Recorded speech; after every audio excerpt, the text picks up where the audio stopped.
Hello, it's BrickBot, and here's a timely toy review to get on the news that Disney is creating a new Power Rangers knockoff, Armorsaurs.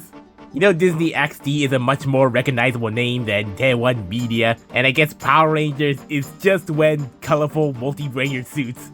But if you didn't know already, Armorsaurs is a Western adaptation of the 2021 Korean live-action CGI franchise Armorsaurus. I guess we'll have to see how well it does with its target audience when it airs on October, and see if it actually generates enough demand and hype for some toys based on those. So, of course, there's a toy line for the Korean Armorsaurs, and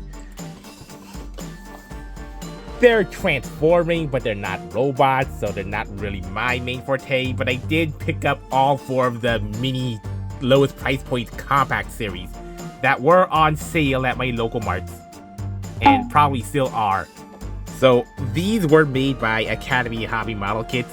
Yeah, the model kit company also does toys. So they made the mini compact ones and the main DX toys.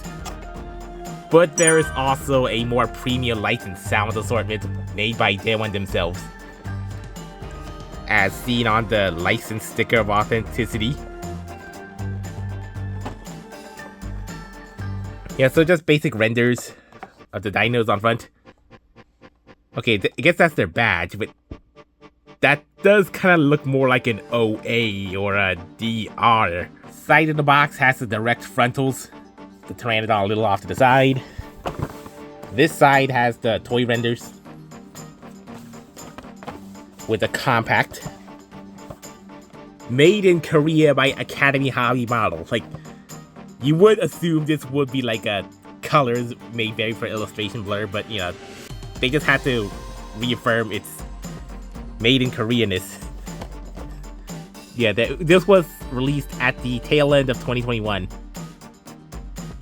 Right when they were launching the new toy line, and they haven't released anything after that second wave and second season. Yeah, same dealio, just showing the different vehicles that these combine with. The dino figure plus the armor. Just armor. With that, let's crack one of them. A straight plastic blister. Like plastic clamshell. With tape. Yeah, so this is convenient.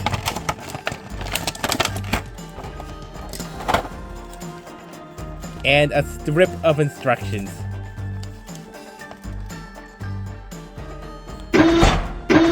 Of course, starting off with the T-Rex, which is in a more crimson color, or maroon. Big old green eyes, some nice choppers. On those obvious pin hinges. It's the soft PVC kind of plastic you expect most toy dinos to be made out of. And being a tiny little compact, there is no real articulation to speak of, except for the mouth. Yeah, so on its own, this just looks like a pretty good standard generic dino with big gaping slots in the middle. Yeah, so let's bring a little armored car. It's like a big four-wheeler, street-wheeler thing. Imagine a giant colossal vehicle with a pilot inside of this silver windscreen. I think this looks slightly bigger compared to the original model. I mean, the proportions, maybe these look like they are bigger fins than what I saw in the bigger model from a glimpse. Anyway, you can see that this part easily pops off for the transformation. And then, yeah, the legs just fall down like that. These are spring-loaded open. So you also take out that armored piece and that tail.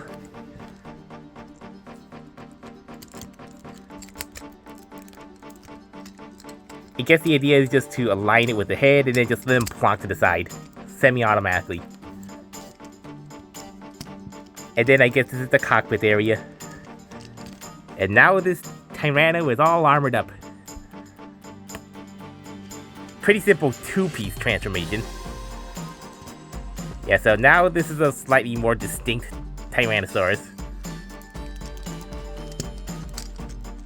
Yeah, but that's a one-trick gimmick.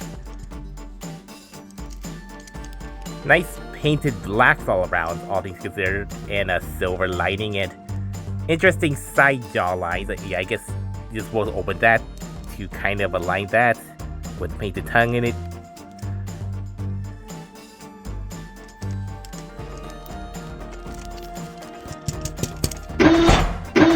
The Triceratops is a nice, like, brown, earthy brown, orange eyes, even bigger gaping slot holes. I guess I wish there was a different way to do that, but not much you can do at this tiny scale. And here's a little car. Yeah, these definitely feel like they're more squished proportions. You think like these should be smaller fins. And never mind these things sticking out. You won't mind once this becomes armor. Okay, so this is another two-piece, except for the headpiece is in a separate part, and figure out how to lower those. Oh yeah, I guess it would be much easier to move the lower legs first and then the back legs to make sure those will flex over each other. Walking car mode, grr car. Okay, but you're supposed to just plonk that with the springs over the Triceratops, align those slots, and then squeeze those horns between the armor slot here. Just flex those soft rubber. There's his armored mode, so you make a tanky dino even more tanky with car armor. Looks pretty fine, except, you know, the major difference is, you know, this doesn't cover the entire crest. Just one big linear armor covering.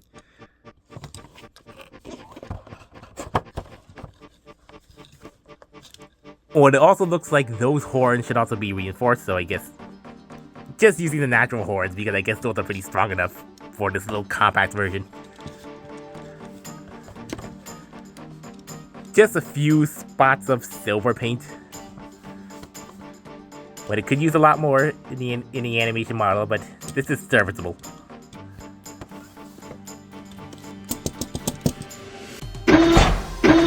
This Pternadon was all scrunched up in the box, so this does have the most articulation with wings. Yeah, so this has the most playability of dinos. That's nice at least, although nothing else is articulated, of course. No head, no beak, no feet, they're just permanently in a flying position.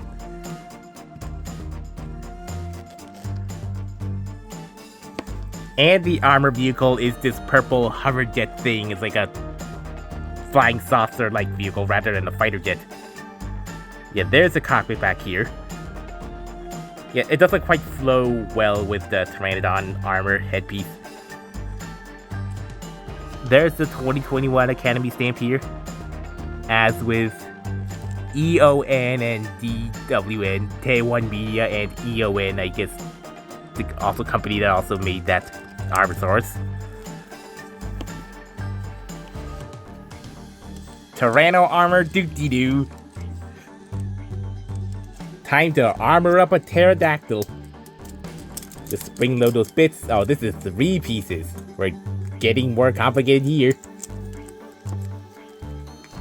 Figure out how to detach those wings. Okay, that's a nice wingspan. You wonder why this couldn't be the main jet mode?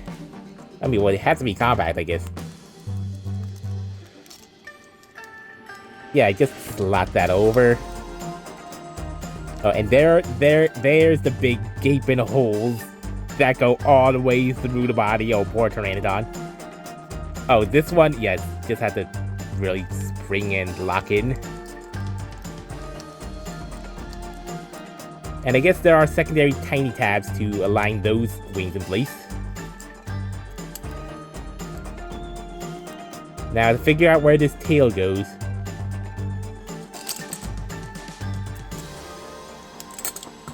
But first, yeah, the main armor. Just slots on his bottom. No, I think that's the other way. Is that the other way? Or just am I just not pushing hard enough?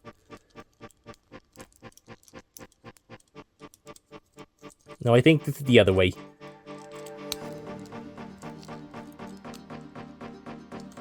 Oh, it looks like it mainly connects to these three parts.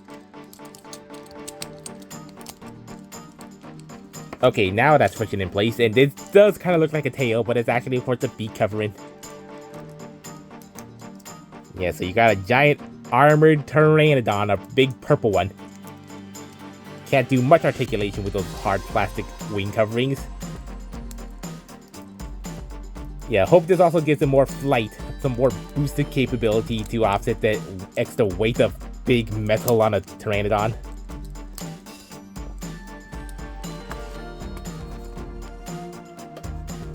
Oh yeah, bringing out the box to see how well it compares to the animation model. I guess, pretty good enough.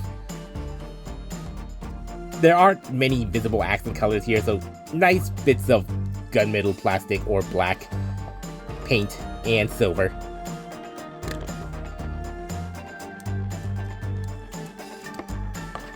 He can still kind of doop-de-doo. And last but not least, we have our Velociraptor. With the big dew claws. Nice blue with a yellowish underbelly. And an oddly enlarged head compared to what I saw, and that Velociraptor has seen things. It can nom a little bit. It can't completely close its mouth. Oh, and I realized I was made aware this is a trio of raptors. Controlled by one ATV or hoverbike, so this has a bit more playability than just vehicle. Although there are supposed to be like 2 other flying things that armor up the other 2 dinos, the other raptors. This isn't supposed to be ATV size, but I can't help noticing a big seat here that looks like it could be a one-man thing. I mean, they're all one-man things, but giant one-man vehicles.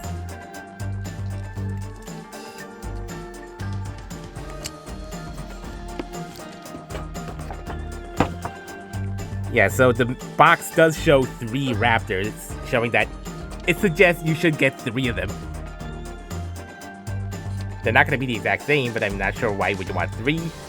Because, these dinos aren't to scale. But if you want, you could get a whole pack of dinos with yellow armor on them.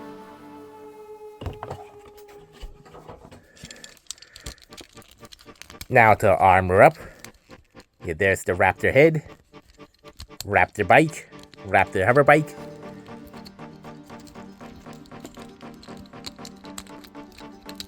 Bring that out. Parts forming. Oh yeah, there's the main ATV mode. The bike.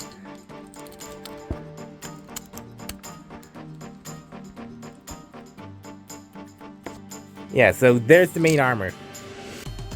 And then pull the tail off of this ATV trike. And then just plug it on the back here.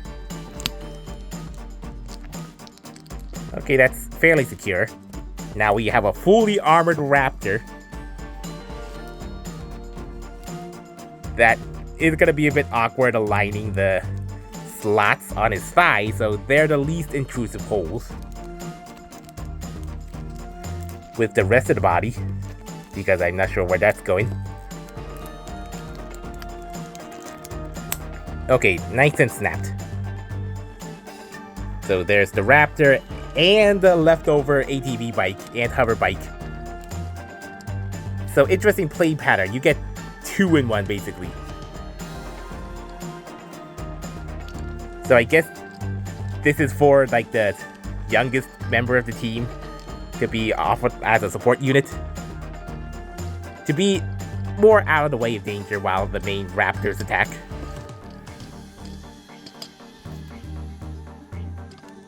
I so want to do this, but wait, can't think of any other figures tiny enough yet.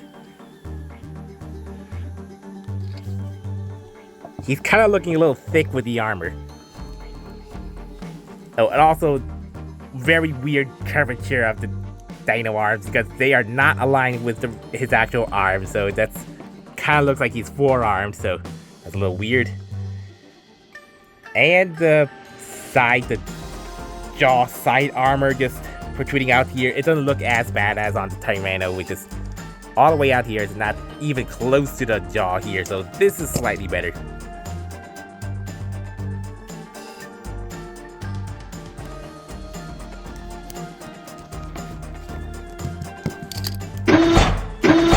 Yeah, so that was a look at the whole assortment of the budget toy line, the pocket money toy line, although the original retail price was $20, so these are more like premium pocket toys. Yeah, so being on clearance like several years later for $10 was much more reasonable. Yeah, but you know, they don't do much other than just combine and transform. And then you have a little dino on the side that's just a dino. It doesn't move as expected with most toy dinos, but he's a bit premium, so it perfectly does what it sets out to do. This will be a good little fidget toy for the kids, I guess, for its intended audience. And honestly, you know, the bigger DX dinos aren't very articulated either. But I guess you have better looking vehicles armors at least. And those go for like 60 each. And guess which one is shelf warming? The Pternadon, of course. Yeah, so as this is not my main forte, this was a good sampling of what Armorsaurus is like. It's just a pretty silly but awesome concept of what if we gave organic dinosaurs armor for them to ride on. Like armor riders, dino riders. Yeah, so this is honestly much more closer to Dino Riders than Power Rangers, but I realize Power Ranger fans are actually getting interested in this because the Armorsaurus adaptation is really making original Power Ranger suits. While the original Armorsaurus suits were just more like pilot suits. Yeah, so I didn't realize that at first, but yeah, so I guess that's just the Western marketability strategy, just for the American version to cater to the American Power Rangers kid audience, which I imagine is kind of dwindling. Yeah, but if it weren't for those very Power Ranger looking suits, there wouldn't be really any connections to Power Rangers. Because these vehicles, they don't combine into a Zord. There's never been a Zord. We just have, this is much more like Dino Riders or organic Zoids. And I thought the Zords were also essential to the Power Rangers formula, because without the next Zords, if you just have the suits and the morphers, you have Tokusatsu and Kamen Rider. In fact, there are other Korean dino transforming shows that are much more like Power Rangers, like Quantum Heroes Dino Stir from the makers of Super Wings, or Supertron, which is much more like Dino Riders, or the current popular thing right now, Mini-Force Dinoid, or Dino Powers, the obscure failure in Korea of its own making. But I guess those are all kiddie 3D animation shows. Live action CGI is a bit more serious and much more attention grabbing. But I think MGM's original suit animation is gonna look cheaper compared to Korea's CGI animation. Just mixing two different mediums is gonna be something. And seeing some Armorsaurus clips just now, I realized that the Korean actors are kinda weak performances. So I hope the American actors are teenagers with attitude. So they've been developing this adaptation since 2023. So 2 years later, we'll see how well it pays off. Yeah, for the Americans, be sure to support the Armorsaurus premiere when it airs on October 13th on Disney XD, which I can't access easily. And or rewatch it on Disney Plus in 2026. And MGA Entertainment is planning to release a toy line and multimedia merchandise in 2026. So we'll see if they're going to import Academy Hobbies and Taewon's molds, or make their own original toys with cheaper plastic. Maybe even action figures that Armorsaurus didn't make pilot action figures of. For this compact series, I imagine it would be at a $19.99 price point, which is might be a bit of an asking for these little tiny dinos. Anyway, I also thought it was 1999 was a little high, so I just waited until 10. So if that was like premium, imagine how much the big ones will go for, like maybe like $79.99 each. Yeah, so be sure to check back here when that Armorsaurs premieres and let me know what you think. And until then, I'll be back to reviewing Korean Transformers and Transformers sold in Korea.